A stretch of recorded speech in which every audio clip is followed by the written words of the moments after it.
Salve, galera! Não estranhe eu começar esse vídeo já pistolando, porque o tema de hoje é ecocídio e crimes ambientais. Então se prepare que vamos discutir o conceito com base em exemplos relacionados com o colonialismo, o imperialismo, o extrativismo e o racismo ambiental. Meu nome é Samuel Silva Borges e se você apoia conteúdos como esse, não esqueça de curtir, comentar, engajar e compartilhar. Solta essa vinheta.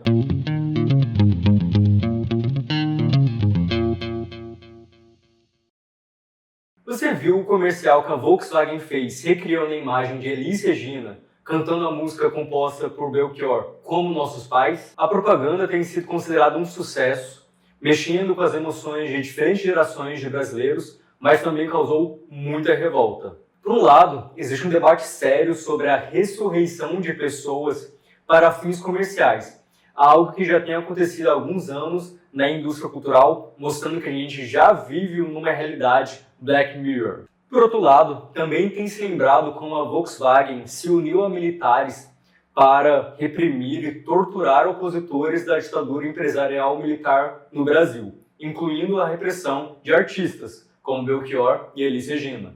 A própria música que eles utilizaram foi criada para fazer uma crítica sobre como a geração atual não tinha conseguido quebrar padrões de opressão da geração anterior.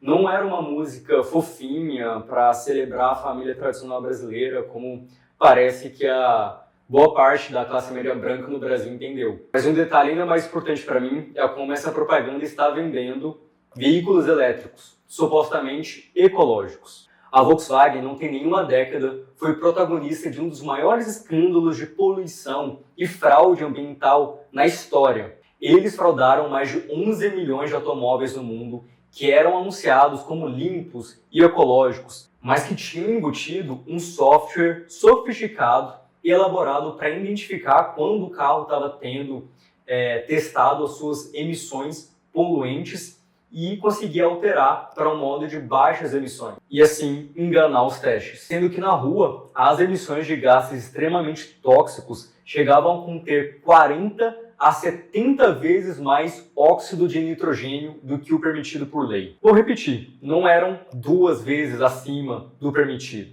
Foi uma fraude elaborada para que os carros poluíssem 40 a 70 vezes mais do que o permitido, gerando um dano enorme não só à atmosfera, mas às pessoas, gerando milhares de mortes. Essa fraude também incluiu coisas macabras, como testes com macacos fechados em cubículos de vidro, tendo que inalar essa fumaça hipertóxica.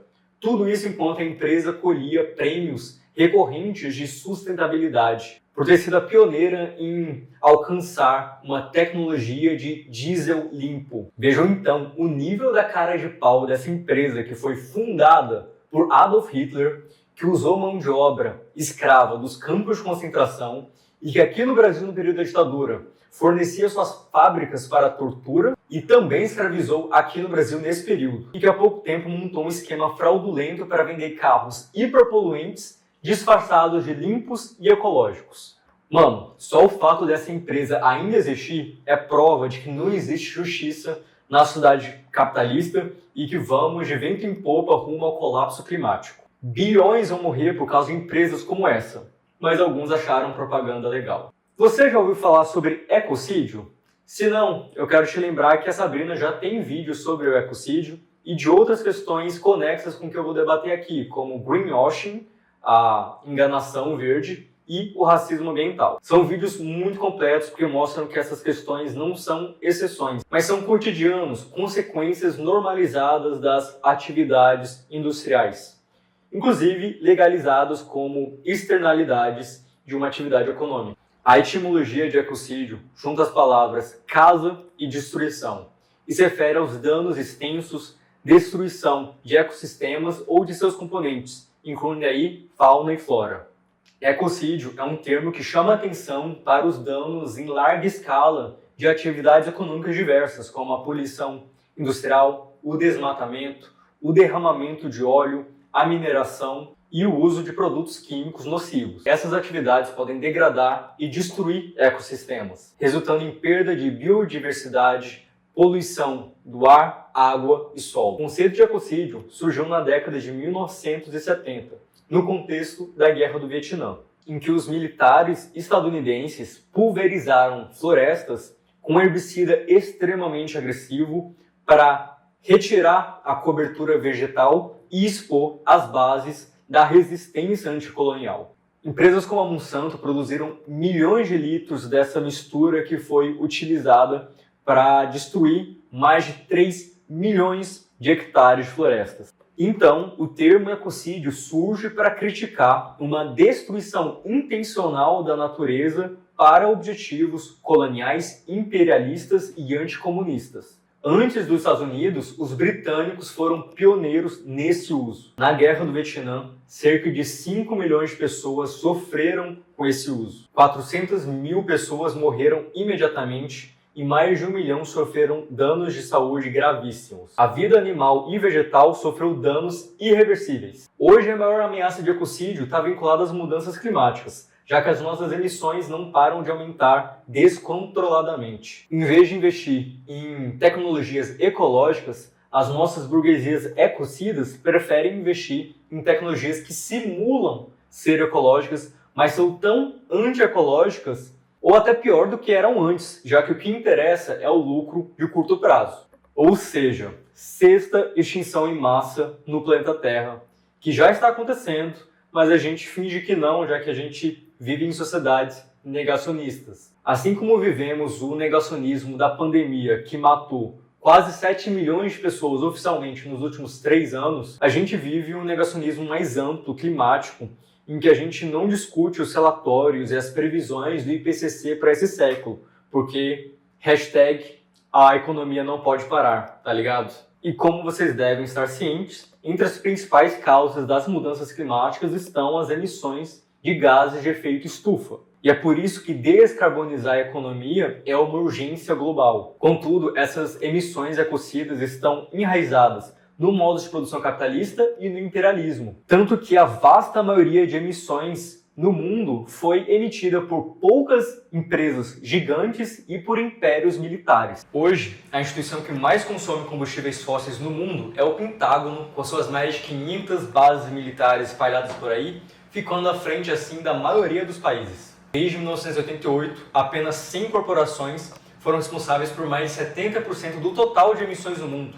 Podemos destacar aí a Shell, a Chevron, a British Petroleum e a ExxonMobil. Então, quando os criminólogos falam em criminosos do carbono, não se está falando aí do consumo individual de cada pessoa, mas sim de corporações e instituições estatais que contribuem para as mudanças climáticas numa escala extremamente maior. Desde 1977, os executivos da Exxon foram apresentadas evidências colhidas pelos seus próprios cientistas de que o aumento da concentração de dióxido de carbono na atmosfera geraria as mudanças climáticas. E o que eles fizeram nas décadas seguintes? Financiaram grupos que atacaram a ciência sobre as mudanças climáticas e fomentaram o negacionismo. Veja, isso é um padrão de prática corporativa criminosa que eu já discuti em vídeo aqui no canal e que encontra muitos exemplos na história. Na década de 1920, quando surgiram evidências de que o chumbo adicionado aos combustíveis estava matando, empresas como a General Motors financiaram pesquisas fraudulentas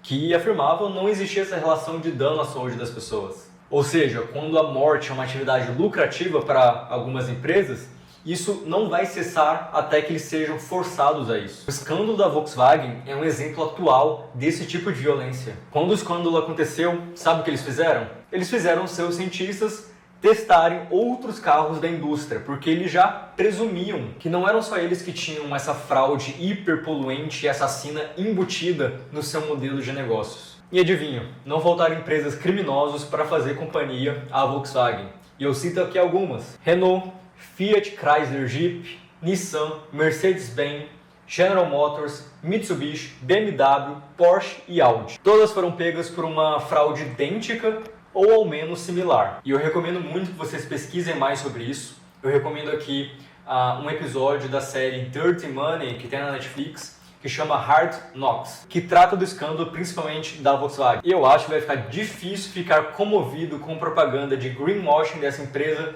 depois dessa. Um outro exemplo de corporação ecocida que eu quero debater aqui é a Stora Enso, que é uma multinacional da Finlândia que produz celulose, papel, derivados de madeira e etc. Assim como a maioria das empresas hoje em dia, a Stora Enso investe pesado em ter uma imagem de sustentabilidade. Apesar da Finlândia nunca ter colonizado um outro país, a Stora Enso, uma empresa do seu país, é acusada de ter atitudes colonialistas com países da América Latina, como o Uruguai e o Brasil, onde ela aplicou o modelo da monocultura de eucalipto, que é uma árvore preferida por quem segue uma ideologia extrativista, porque ela é considerada uma árvore extremamente produtiva. Mas os danos ambientais dessa monocultura são absurdos. Além da perda de biodiversidade, essa monocultura esgota recursos hídricos, empobrece o solo de nutrientes de forma muito agressiva, gerando maior demanda por fertilizantes químicos que esgotam ainda mais intensamente o solo, gerando um ciclo destrutivo. Em resumo, aquíferos subterrâneos e a fertilidade do solo são esgotados. Os territórios sofrem com danos ambientais de longo prazo e a empresa segue para outro lugar, levando aí seu modelo de negócios